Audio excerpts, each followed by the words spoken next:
Jadi pada prinsipnya, jadi kita ada dua hal. Jadi pertama adalah kita sebagai guru, maka kita mempunyai kewajiban untuk beradaptasi terhadap kondisi perubahan yang terjadi.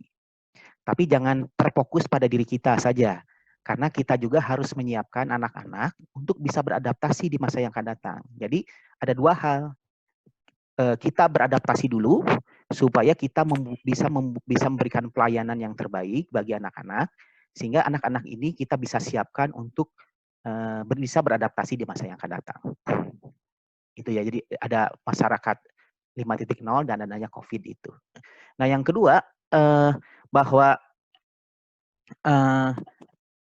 kita itu ke depan itu adalah yang menjadi kepastian adalah selalu ada perubahan. Makanya salah satu kunci utamanya adalah bagaimana kita belajar, menjadi manusia pembelajar, menjadi lifelong learner. Jadi itu merupakan satu kewajiban. Bagaimana kita selalu belajar untuk bisa beradaptasi terhadap perubahan. Nah, sekarang perubahan ke depan itu semakin cepat. Makanya kita juga harus jadi pembelajar yang bisa cepat beradaptasi. Nah, oleh karena itu, ini tantangan sebetulnya bagi guru bahwa tidak hanya mendorong siswanya untuk menjadi manusia pembelajar, tapi gurunya pun harus bisa menjadi manusia pembelajar, bisa mempelajari. Nah, sekarang bagaimana proses pembelajaran itu sekarang akan lebih mudah. Bapak Ibu bisa mencarinya di YouTube. Kalau misalnya ingin pembimbingan, bisa mengikuti kegiatan-kegiatan pelatihan yang secara online. Nah, kami juga sebagai komunitas berusaha untuk menjadi bagian dari solusi yang ingin berkontribusi bagaimana proses adaptasi guru ini lebih cepat lagi bisa terjadi.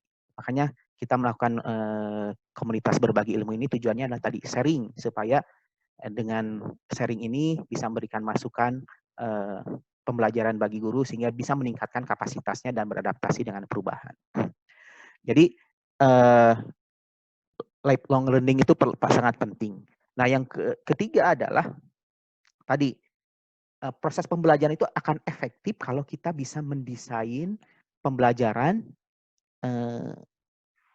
berbasis pada tujuan yang kita ingin capai. Makanya tadi critical thinking itu penting. Jadi pemikiran secara berdasarkan pengetahuan, berdasarkan sistematik, berdasarkan tujuan yang ingin dicapai, sehingga kita bisa mendesain proses pembelajaran itu sesuai dengan tujuan yang kita harapkan.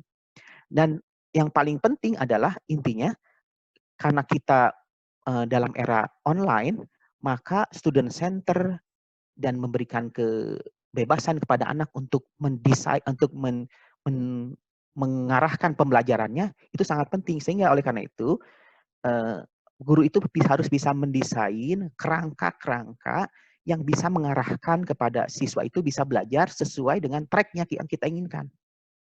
Nah, itu bagaimana mendesainnya pembelajaran itu. Nanti mungkin ini bisa menjadi satu topik bahasan tersendiri di komunitas ini. Dan yang terakhir tadi mengenai bagaimana mengatasi kejujuran anak.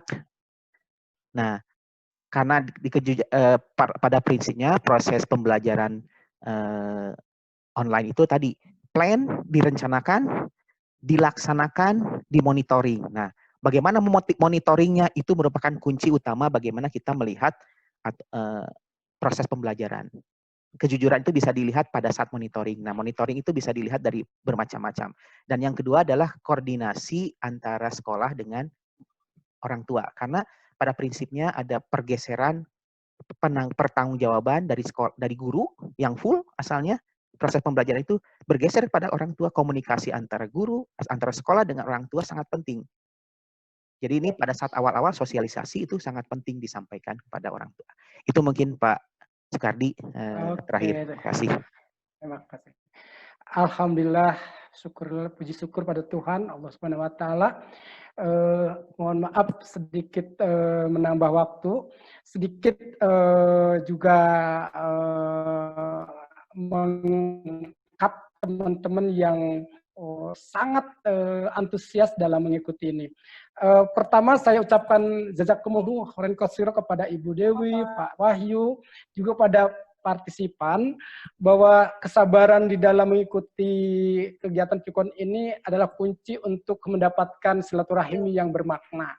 Yang keduanya, konten ini adalah media untuk bisa saling memberi, berbagi, saling menerima. Tentu harus diikuti dengan rasa tanggung jawab. Ada beberapa pun dari partisipan bahwa ada baiknya pertama